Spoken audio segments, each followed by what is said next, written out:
I'm gonna be like Mr. Sir over there on the side. Because I've been having a long dance with me. But if y'all see on my dress, just look away. We ain't gonna do it. My booty is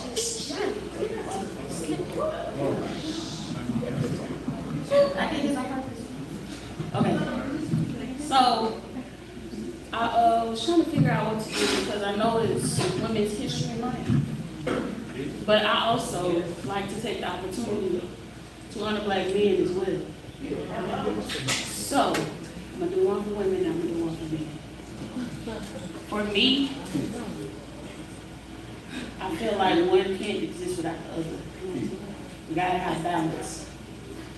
So I just want to be something out of my book tonight. You guys, I actually have a few copies if anyone was interested. It's $2. It's called Worth the Wait. You know what I'm saying? So only $20. It is. You actually pay for the signature and you get the book for free. Thank you. There.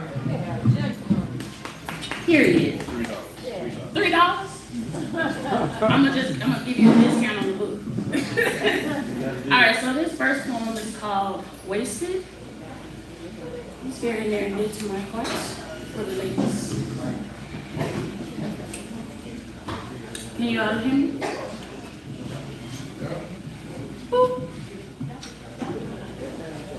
As women, we get wasted on your words, inebriated from promises you never intended to keep, so intoxicated from one night of ecstasy that we exchange the protection of our equator for pillow talk.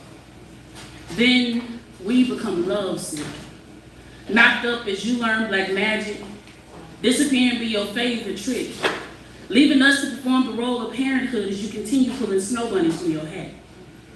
I guess the $40 you left on the dresser was just compensation.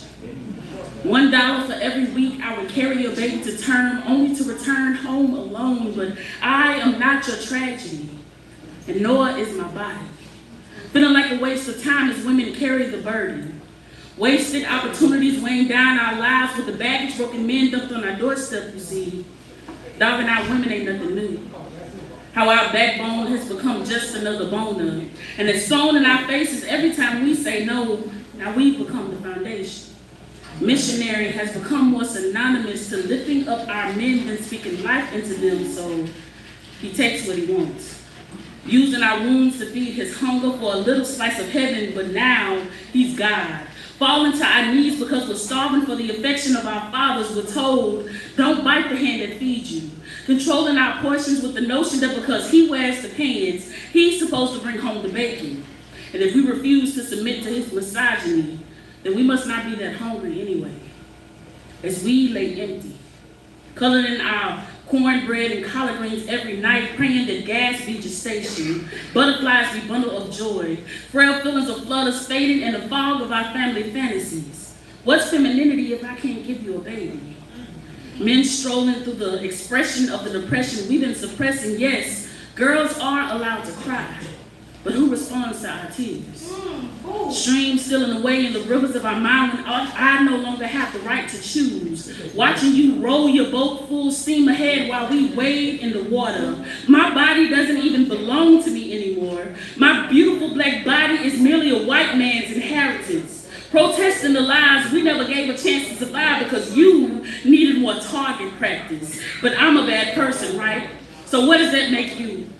Wasted clips discarded in the bodies that are shot with their hands held high, knees lodged into our necks until there's nothing left but death in our eyes when sleep no longer feels safe and waking up the next day becomes a surprise. But no, these aren't the laws you feel compelled to overturn.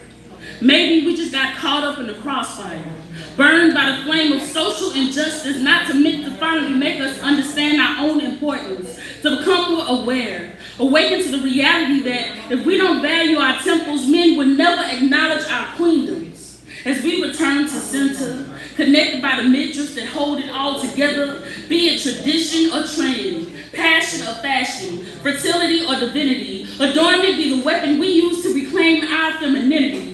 We lay out our base with colorful strands of goddess energy. So let these beads be a language of their own. Frequency waves by the vibrations of our ways. She's been wombed to the wounds that silence women for far too long. Packing peace, protection, and prosperity from the confinement of these beads. Talking that talk while we walk that walk. It's time to make some noise around here. Twerking to the beat of our own drums. These childbearing hips were created to move and shake.